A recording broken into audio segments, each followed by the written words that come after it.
Hello and welcome. Thank you for taking the time. Today I'm going to talk about Canada and Canadians. But irrespective of whichever part of the world you're watching this video from, I would like you to stick around because this indirectly or directly may be affecting you and may be happening around you, which you may consider as routine.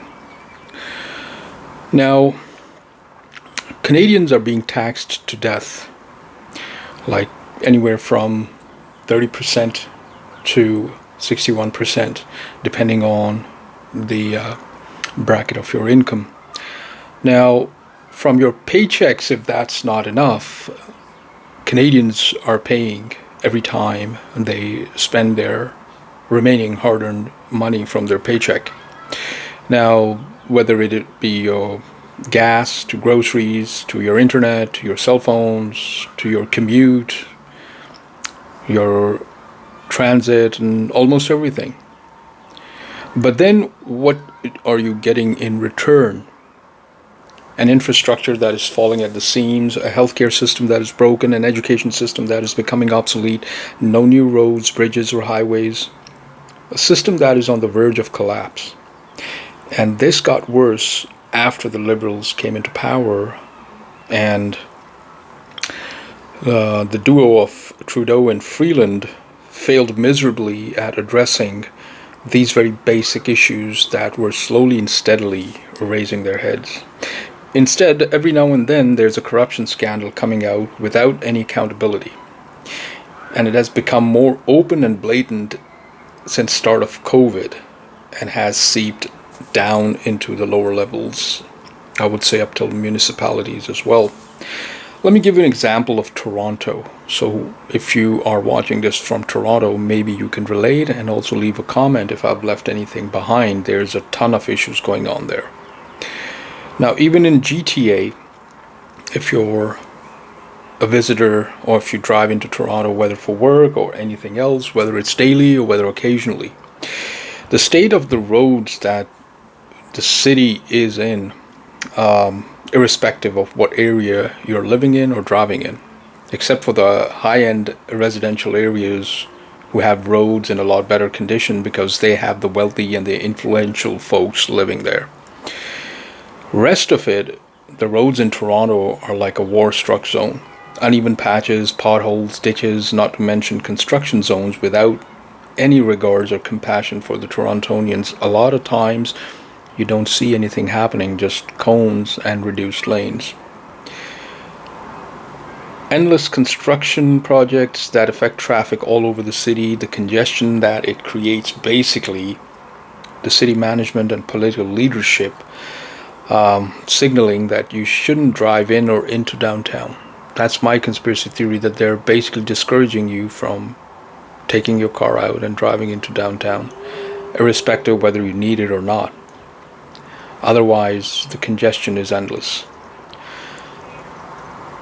Now, you have an unreliable transit system due to lack of competition, and same is with almost every other service. The condition of the Gardner Highway is becoming worse by the day. Lane reduction has wreaked havoc, like your commute times have increased since April 1st this year. And on the westbound lanes, like whenever I'm driving from downtown over to the suburbs to like west, approaching Islington and then all the way up till where QEW begins, you have literal speed bumps. There are protrusions on the westbound lanes, even on eastbound lanes. If you drive regularly east or west between this patch from Islington till QEW, your car literally tells you, unless you're driving a heavier vehicle like a truck, an SUV, or a tractor trailer or a bus, for other cars like smaller sedans, that thing literally makes you bounce off the road. You cannot reduce your speed because then you are not only impeding traffic but creating a risk of a pileup. Now, on this part, imagine how much damage it's doing to your cars on a daily basis in form of wear and tear, because if you're a daily commuter and you drive up and down 4 times a day, like once going up, once going down, or for anything else twice a day more than twice a day, it's literally playing havoc with your car. Same as with the roads downtown. Not a single road, like starting all the way from, if you're on Lakeshore, maybe when it starts after, like close to, I would say after York, on the east and westbound lanes, but into downtown, Lakeshore Road, Spadina, Queensway, Dundas, Bloor, Jarvis, Young, Bay, no matter which street you're on, your car literally complains. Now, on top of this, there's no improvement. You are paying newer taxes. Every now and then, the Liberals or your provincial government or your city government will come up with a new form of some sort of tax, whether it's a rain tax, digital services tax, your home equity tax. You're being taxed in return for nothing. You're getting like zero. You can't complain. Here's where my conspiracy theory comes in. When you started complaining, the Canadians, concerned Canadians that started to complain, instead of paying attention or instead of trying to improve their lifestyle, you are being outnumbered. Apart from sending billions to other parts of the world to unnecessary wars, or in form of climate change where you can simply, I would say, launder money, take kickbacks, because there's no accountability in Canada.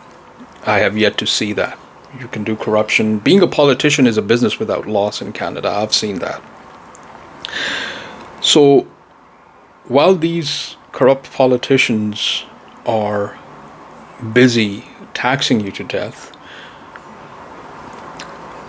when you complain, there's a tactic that's used. You must have seen the influx of new arrivals. 1.2 million just in 1 year. Half of which basically settled in the GTA. Imagine the amount.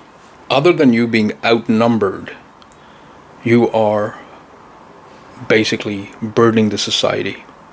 You are trying to collapse the system. Is it part of the agenda?